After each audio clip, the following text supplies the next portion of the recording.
a lot of the remarks I'll be making today are largely sort of focused toward the work that I'm doing currently. And I was reflecting as everybody's talking today that it's feeling like a tough room to be a clinician in.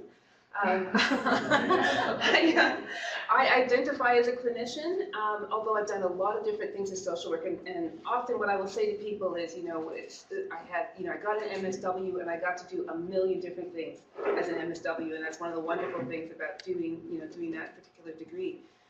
But I do identify as somebody who does direct practice. And in many ways, a lot of the work that I've done over the years as an academic and the project that I'm doing now has to do with something I was discussing with Hugh earlier, that I feel like I always have to be explaining to people that clinical work is justice work. And trying to make those links, trying to articulate how that is something that I try to do in a lot of the research that I do, and certainly in the teaching that I do. So that's part of what brings me to this work in progress that you'll be hearing about today. So, a brief history of social work and families. We've been getting a lot of stuff about history of social work today, right? And of course, we all tell our different histories. So for me, the history is about families and how social work has started their work with families and has been working with families and sort of declaring their expertise in that way for a long time. So we've already heard a bit about Mary Richmond and Jane Addams. And in Canada, we had the charity organization societies, Eurodebt in Montreal, and so on.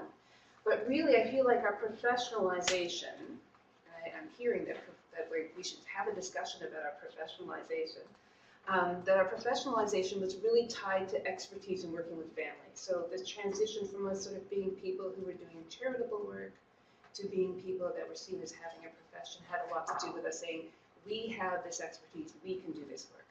So neglected, abused, orphaned, and exploited children took us into child welfare, which is still an anchor of social work. Families affected by addiction, mental illness, and disability, that was something that social work gained a lot of traction in, and certainly deinstitutionalization created a lot of work for social workers who then were involved in helping families or supporting families who were now supporting their loved ones in the community.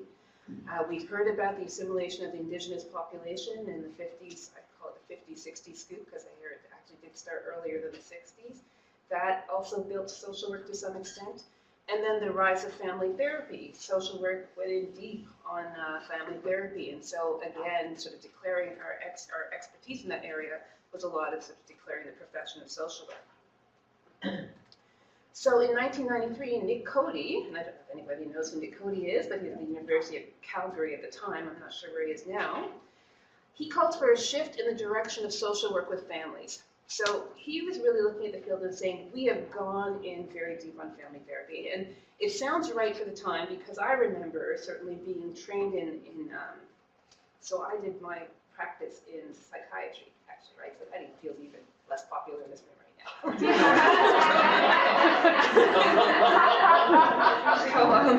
So I was working in psychiatry for many years, and so as somebody working there, we did a lot of stuff around family therapy, and certainly the social workers, that was seen as their role on the team quite a bit of the time. We thought we had moved from a place of where we blamed families for mental illness, if the emphasis was on support and sort of strengthening their resources so that they could support their loved one who was dealing with a mental illness. And what Nick Cody says is that in 1993, sort of looking at that and saying, look, the thing about family therapy, as we sort of jumped into it, is that it's not consistent with what social work is supposed to be, what are supposed to be our core values. So we're supposed to be this field that's looking at people in their environment, and here the family therapy and the way that we do family work, we're really focused in on the family and their pathology and their dysfunction, right? So we're focused too narrowly on them, that it's sort of blaming of families, that it has this sort of, therapist expertise thing. So instead of seeing families as self-determined and capable of being empowered, we were this expert that was going to come in and fix things. And I remember watching like these videotapes of the gurus doing their thing. It was like practically, like magic wands being waved over the family, and all of us saying, yeah, we can do that. So that focus on therapist expertise. And so what Cody said in 1993 is we need to move into generalist social work practice with families. So the generalist social work practice with families had this emphasis on working with people in environment. He saw it as being sensitive to issues of power, gender, race, class, and everything, and then the influence of these political, economic, and historical contexts. So you can see how this is lined up with what we say social work is, right? That we are people who are tending to these sort of things. So 25 years later, did it happen? Like, are we still invested in, I mean, family therapy is still out there. Certainly anybody who's working in the field knows that if you're working in a family service, it's all about the CBT and the solution focused and all this sort of thing. So those things, the gurus are still out there. Now, I will say that social work certainly, I think, has to some extent fulfilled Cody's dream here that I've got here, the sensitivity to these issues, the attunement to these contexts. And I think this is actually particularly true of Canadian social work. So in the paper that I've written for this, I've got a long list of our colleagues that have written things about social work with poor families, social work with racial and ethnic minority families, a smaller but growing work around social work with LGBT families, including LGBT vision. So we're starting to do that kind of thing. I have a question mark by Indigenous families because the thing is, if you look at some of the stuff that's available around Indigenous families, I think it's sort of treated like just another cultural group.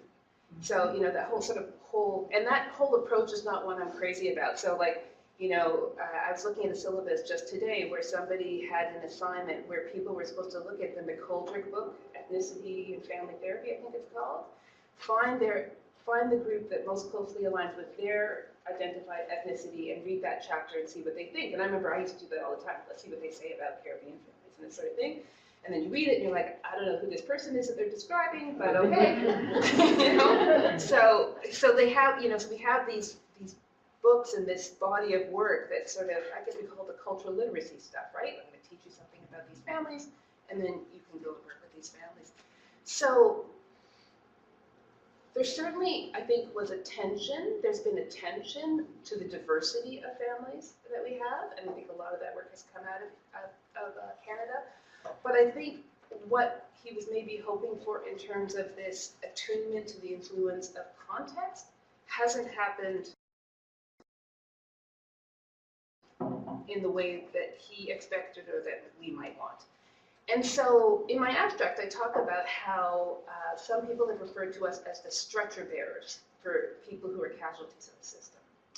And this is Jensen and Lundy in their book about the history of social work. They talk about us being stretcher bearers. And I think that we are still very much in that role. I mean, we still have that focus on families, but a lot of what we do, and I was saying this earlier, it does feel sometimes like what we're doing is just patching them up to deal with all the things, all the onslaughts on them. And though we may know that there are these issues around the economy and history and politics that influence these families. And, you know, I talk a lot to my students about, you know, it's not random that this person or this family or this group happens to show up in front of social work. That's not a random process, right? That's about all these contexts. It's about a matrix of oppression that works on individuals and families and puts them in harm's way and in the way of risk and in places where now they have to talk to a social worker. It is nobody's dream for their family that they get to see a social worker, let's face it, right? You know, we talk about mandated clients. Look, I love being a social worker, don't get me wrong. I do. I'm looking at Uso. She used to tease me about being an old-fashioned social worker. I felt like I was doing good work every day. Good work every day. But yeah, it's nobody's dream for their family that they're going to get to see a social worker, right? So these things aren't random. I've got multi-systemic therapies and cultural context therapy there because I do think there has been work in these areas that tries to think more deliberately about that. But as I say here, marginalized families continue to be casualties of an onslaught that has them fighting for survival, self-determination, respect, and dignity every day. So I started to think about how some families are under siege by the system. So now this word siege, I've got apologies for the battle metaphor, though I'm going to say that Jensen and Lundy started as stretcher bearers. I think they started the military talk first. But are they under siege? Well, it was the word that came to me first. And then when I was looking at definitions, this idea of a process that surrounds and attacks a fortified place in a way that isolates it from help, lessens its resistance, and makes capture possible. I found that I could actually think through how that word siege applied to what I was seeing, what I thought I was seeing with certain kinds of families. Seeing family as that fortified place, right? A family system that's designed to protect the health and growth and well-being of its members. Now I say that, and I don't want you to think that I have this super idealized idea of what family is. I know that family is also a crucible for all kinds of craziness, right? I know that family is where, all of our, the oppressive ideologies around us get like drilled into us from a very young age. But I do think of family as still a system that has this primary function. And I think marginalized families are vulnerable to attack by that system, by the system, because of all the ways that politically and economically and socially they are marginalized, and that they get served, they get captured in a way to serve economic and political interests. We've had a few people talk about this in different ways, the ways in which all of us get pulled into the machinery of society. And I'm going to talk more about how I see families getting pulled into that society. And then marginalized families are depleted until unable to resist being colonized by the systems of service interests. I have colonized in quotations because this is a word that lots of other scholars use when they talk about neoliberalism in the family. I've become very cautious about my use of the word colonized because I think it should be used very specifically. But I'm putting it there in quotations to acknowledge the work of those other people, and I'm waiting to find a better word for it. Siege and colonize, two words I'm looking for better words for that you guys can maybe help me with. So neoliberalism in the family. Okay, so this word neoliberalism, the people who know me very well know it is very strange that I'm sitting up here using the word neoliberalism. Because I'm one of those people that used to say, neoliberalism, doesn't that just mean things are bad? I mean, it just means it's bad, right? Like, why do we have to use this word neoliberalism? But I have been convinced. I have been convinced that it describes something very specific that we need to understand in terms of how the welfare state, how the social supports are being taken away from us, how the workforce is changing, and how life is changing for everybody around us. And it has a name, and that name is neoliberalism. And I referenced Bessie Tousell here. We have a picture of Bessie Tousell over at the Factor Inland-Tosh Faculty of Social Work. She's like wearing like this tweed suit, and she has a bow tied really tight up around her neck, and she's gesturing into the air in this way that says, "I'm coming to your house and I'm going to take your children." So I used to always mock this picture of Bessie Tousell. And then I found out that Bessie Tousell was one of the social workers who really advocated for the welfare state that is being crumbled now, that is being torn apart, right? So apologies to my mocking of Bessie Tousell. But because of neoliberalism, we need what I think is now a critical social work practice with families. A generalist social work practice with families was going to take us, and took us to a place where at least we could talk more about the diversity of families and what was going on with them and the environments that they're in.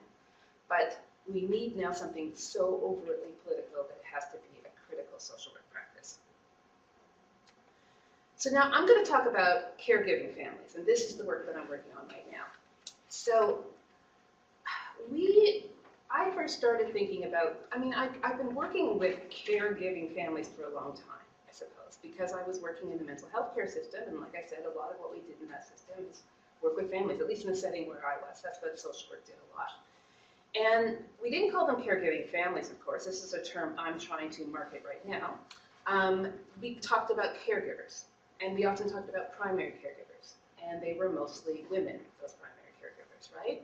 So I've got here these definitions to try to explain the thinking that takes me to this place of talking about a group that I call caregiving families. So we've got this idea of caregiving, the practice of providing care, and the vulnerable is in the dictionary definition there.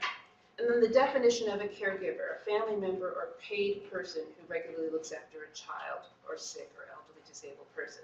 So that was the first place that I was sort of like quibbling around the use of this word caregiver. First, that it was referring to an individual, which we then recreate by picking an individual in the family, saying, so you must be the caregiver, you're the primary caregiver.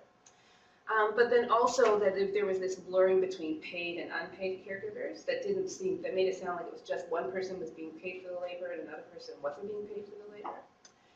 And so when I was thinking about care, and partly this also came out of the work that I've been doing around caregiving in previous research, and the fact that the people I was talking to, these were people who were diagnosed with mental illnesses, were talking about people in their life who they thought of as their caregivers. But we're also talking about care work more generally in their families, and talking about the roles that they also had as people providing care in their families. And I think that, we often forget, or there's a discourse that asks us to forget, that people who, once they're diagnosed with a mental illness, don't become just like this null space in the family. They continue to be parents, they continue to be people who might care for aging parents, they continue to be siblings, they continue to contribute in all these ways. And that actually the family has to negotiate the different care needs and caregiving needs that people have, right? And this is where I came to this idea of caregiving families, that caregiving families are families that are defined by mutual concern and care in the context of chronic physical or mental illness. Now, and this is partly too, to divide from the fact that when we think about caregiving, we tend to think about parenting, and then now we think about taking care of older people. And we don't think as much about the people who are in sort of the middle years of their lives, who might also need caregiving, but may also be caregivers of others, right? So I'm trying to, etch out this space that talks about those kinds of families. And these are families that I used to encounter, people that I used to encounter when I was working as a social worker. When I was an associate dean too, I was surprised to find out how many of my students had caregiving roles for siblings, for parents, for other people who were dealing with mental illnesses or physical illnesses. And part of what started to point me towards this work was I realized that we didn't have any kind of policy in place that addressed that type of caregiving. So I remember going to my family care office and saying, what do we have in place to address the kind of leave that you might need because your mother, your student, and your mother is in the hospital now, so you need to take care of her for a while, and you're going to need to leave from school. Or because, or a sibling, or whoever it is. And this is at the same time as I was funding a caregiving support group that was for students on campus, and there were tons of students dealing with this issue. And there was nothing in place.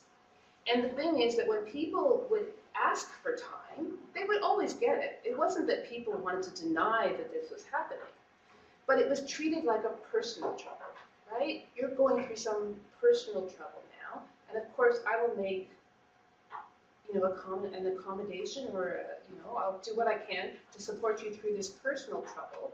And what was becoming more and more apparent to me was that this isn't just a personal trouble. This is something that many people are dealing with, that most of us are probably going to be dealing with. And the fact that we don't have any policy in place or a discourse around it is an injustice.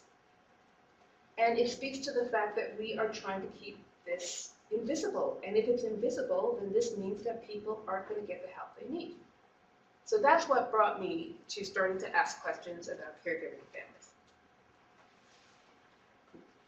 Okay, I think I just said all of this, right? So the reason that we don't recognize caregiving families and the presence of caregiving families is, because we treat them as a personal trouble, right?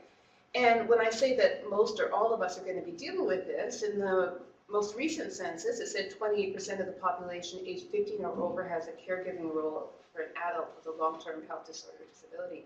And I know there's somebody in Canada, and I can't think who it is right now, who actually does research around this, high school students who are supporting people. And again, we have nothing in place that acknowledges that, nothing that talks about the fact that you're trying to complete high school and you're taking care of an adult at home, right? So as young as 15, but certainly people who are older. So how is it, continuing with my siege analogy, how do I see them isolated from help and supplies? So I'm quoting myself because I actually wrote the paper for this. But doesn't it look important?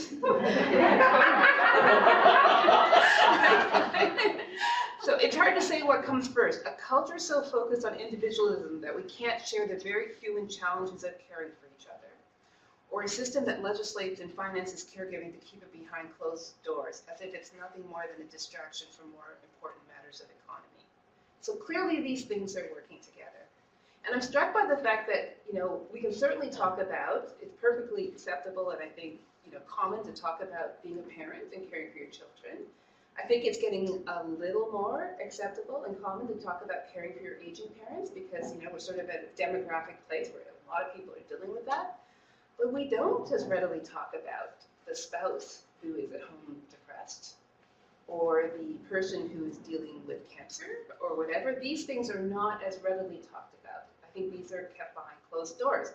And I think it's, like I said, I think there's this interplay between the fact that we haven't created sort of the stage for that by saying this is something that happens in families, this is something that we have ways of dealing with for families, and then also us keeping it as a personal trouble. Continuing with that siege analogy, how do I see the lessening of resistance? Well, I see the system is offering meager compensation for caregiving, and based on an assumption that it's associated with lost labor participation, right? So you get like this meager compensation of maybe some kind of a disability support, pension, something like that for the person who's diagnosed. For the ill family member, we're offering things like respite services, tax benefits, right?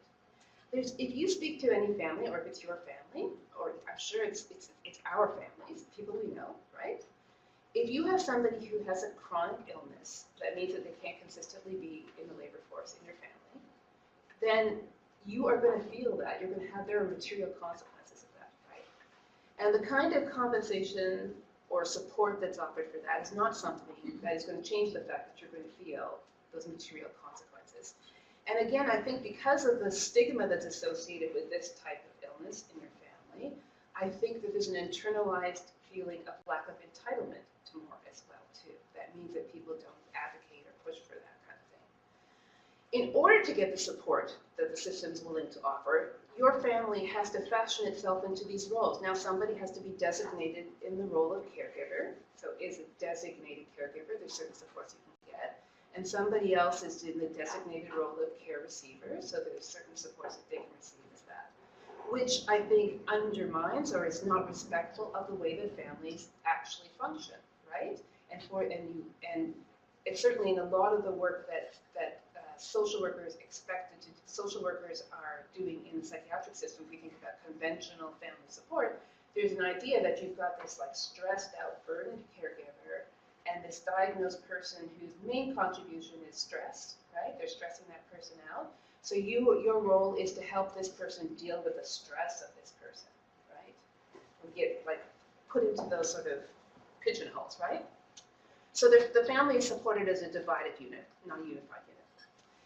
Alternate constitutions. If you wanted to talk about multiple caregivers in your family, or if you wanted to talk about, I thought it was all. It's fine. If you want to be a family that talks about the multiple roles that all of you have, or the turns that you take caregiving, or whatever, there isn't a way that the state hears that and supports that, right? Families are depleted and disempowered by the system, and often the way that we talk about the growing level of chronic illness, mental illness, whatever, is in terms of its burden on national and global economies. It's like almost the first sentence in almost anything you read about this, right? The worldwide burden, right? They're not talking about lost potential or beautiful people that we don't get to spend time with. They're talking about the economy and what it's doing to the economy, right? And then possibilities of capture. So neoliberal interests are served by reconfiguration of our personal lives into terms that reflect and support market logic.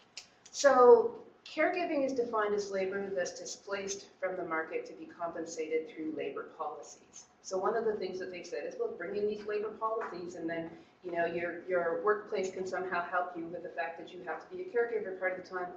Well, I just have to chuckle that like our workplace here, like even as a clinician, I know our workplace is not a place where those protections exist anymore. It's increasingly casual work and precarious work. Who's this employer who's going to give me these benefits so that I can do this caregiving? But both you and the person who's diagnosed are seen as like these people that need to be, we need to deal with the fact that they're not in the labor force, contrasted against the homo economicus of the public world. I found that word, and then when I saw it on John's slides, I'm like, oh my God, this is really a word, homo economicus. So there it is. Your contrast is like there's a bunch of people out there who are actually producing and contributing to the economy, and you guys, well, you're just, right? You're a distraction, you're a problem. And then family becomes crucial to this, because as they're withdrawing all of the social supports away, family has to take this up, right? So this is the capture that I see. This is the colonization that other people are referring to. Well, I'm going to call it captured for now, right? That family life is captured by the state to serve its purposes. So now the family is repurposed to do this. And the system decreases its accountability in supporting, recognizing, and delivering justice to families. Okay? I feel like when I'm in my classes, and I'll be teaching in my classes, and I'll say to them, wow, this is really a downer. I feel like I need to find a way to turn this around. So let's talk about responses from critical social work. So responses from critical social work. I see the work that we have ahead, and really that very specifically coming from a critical social work perspective, being about strengthening families and building resistance. So I do want to say, like I said here, critical social work, I'm not saying that we're going to stop supporting families, obviously, right?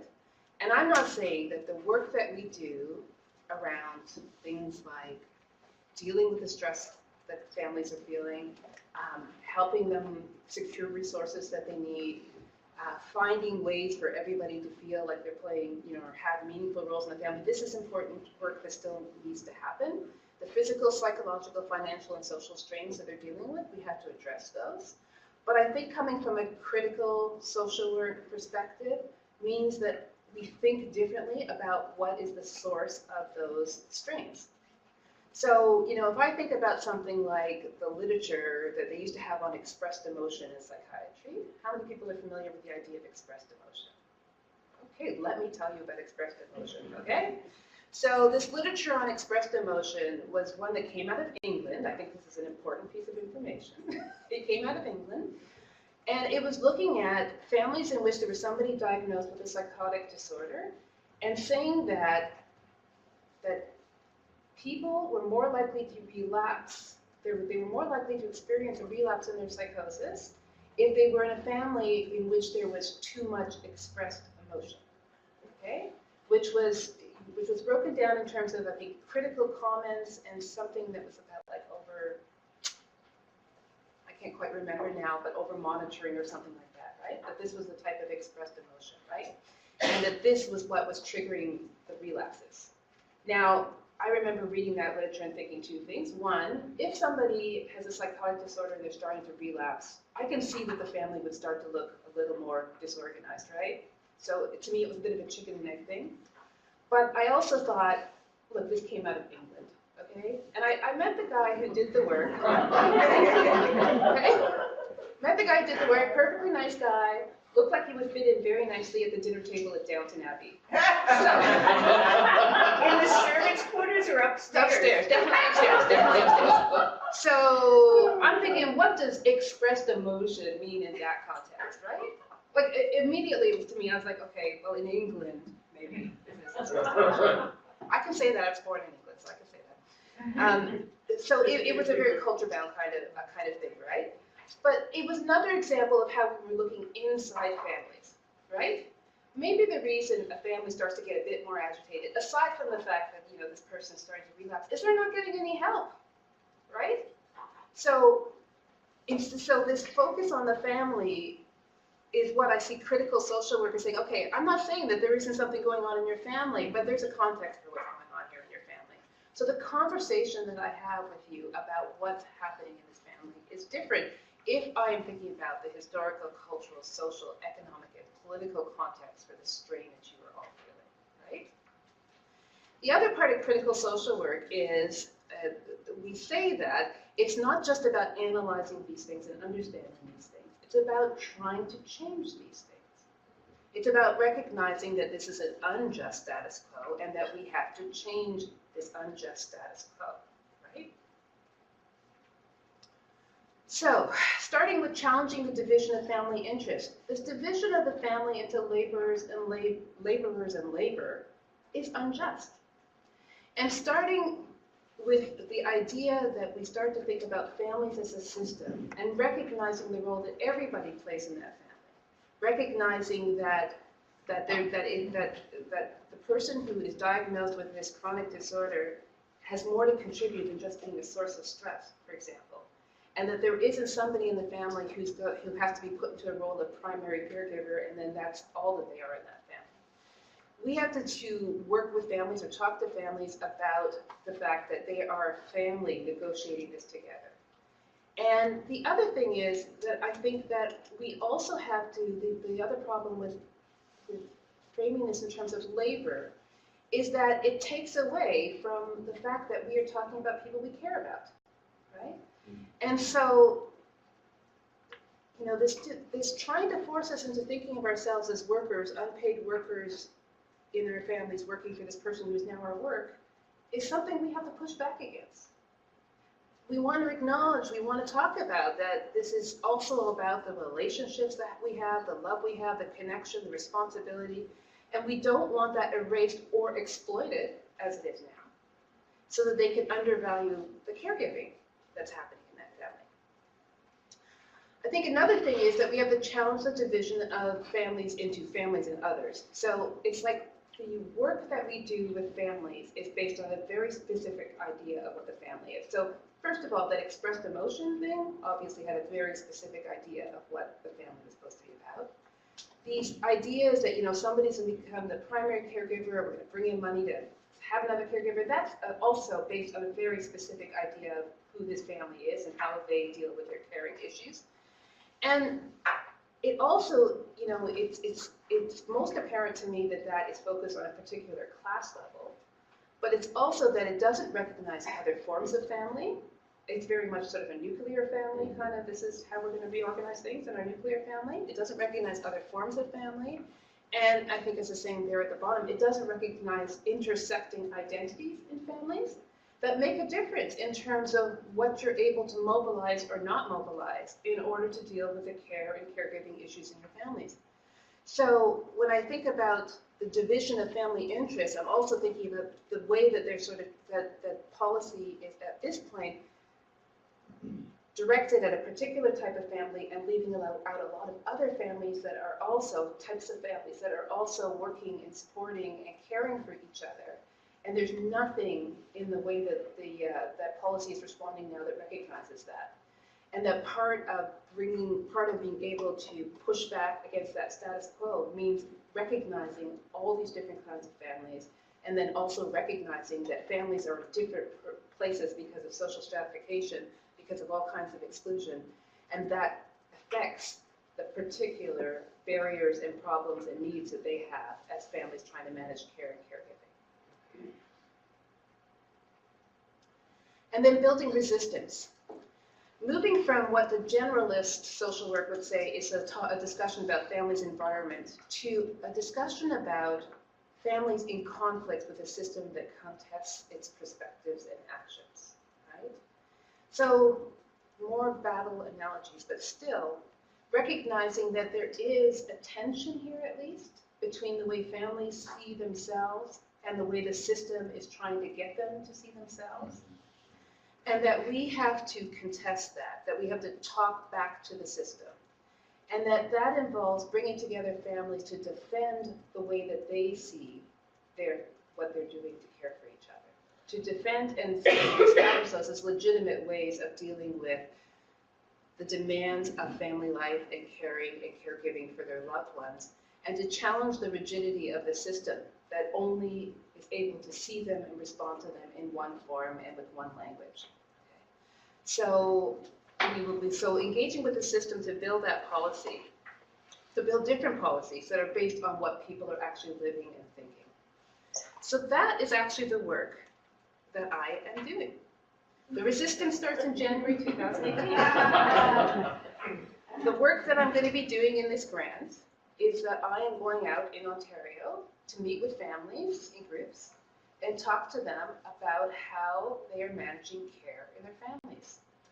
And one of the things about that work is that I'm not dividing into groups of something called caregivers and, patients. I want families together. I want everybody to talk about how they're contributing, what's hard, what works, how they're making it work, who those other people are, who we don't recognize as family right now, but who are part of their family of choice in terms of doing this work, right? And I'm hoping to generate the type of collective wisdom that would make it possible to articulate what kind of policy is needed to support this growing need to deal with caregiving in our communities. The other thing that I'm hoping is going to come out of that project is I want to develop educational materials about families and illness that are going to be useful, like in this classroom I really feel it, that are going to be the kind of thing that I could take to a grade 3, 4, 5 classroom and talk to people about, talk to kids about illness and families, that I could take into a high school curriculum, that I could take into a university curriculum, and that I could take into a practitioner curriculum. Because, yesterday I think it was you that was saying, we may have an exaggerated sense of how much we affect policy. But I would love to affect policy, but I think that probably when I think about the research I do, what I try to do are studies that will change the way people think about the interactions they have with other people. So I want to change the way practitioners think about the way that they work with families who are dealing with caregiving. I want to shift the way that children and high school kids and teachers think about what it means if somebody has a family member that's living with a caregiving illness. And then I also want to try to affect policy. So the resistance starts in January. And that's our grant.